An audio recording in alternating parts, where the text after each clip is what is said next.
Hey, this is your host Mustafiz. আজ আমরা দেখব কিভাবে আপওয়ার্কে ব্যালেন্স দিয়ে কানেক্টস কিনতে হয়। তো এখানে আমার $51 আছে। আমরা প্রোফাইল থেকে কানেক্টসে ক্লিক করি। আমার এখন 7 কানেক্টস আছে। আমরা বাই কানেক্টসে ক্লিক করি। তারপর এখান থেকে আপনারা সিলেক্ট করতে পারবেন কত ডলারের কানেক্টস কিনবেন। এখানে সর্বোচ্চ $45 দেওয়া আছে, বাট আপনারা যদি বেশি কিনতে চান তাহলে কাস্টম অ্যামাউন্টে ক্লিক করে কিনতে পারবেন। তো আমরা $45 কিনবো 300 কানেক্টস। এটা সিলেক্ট করি, তারপর বাই কানেক্টসে ক্লিক করি। তো এখানে আপনার আপওয়ার্ক অ্যাকাউন্টে যদি ব্যালেন্স থাকে তো এখান থেকে কিনতে হবে আপনাকে ওই ব্যালেন্স দিয়ে।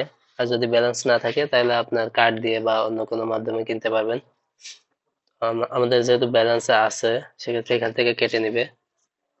তো আমাদের টোটাল বিল $45। আমরা বাই কানেক্টসে ক্লিক করি। কানেক্টস কেনা হয়ে গেছে, এই যে 307। আমরা $45 300 কানেক্টস কিনলাম। আজকের জন্য এই পর্যন্তই। Thank you.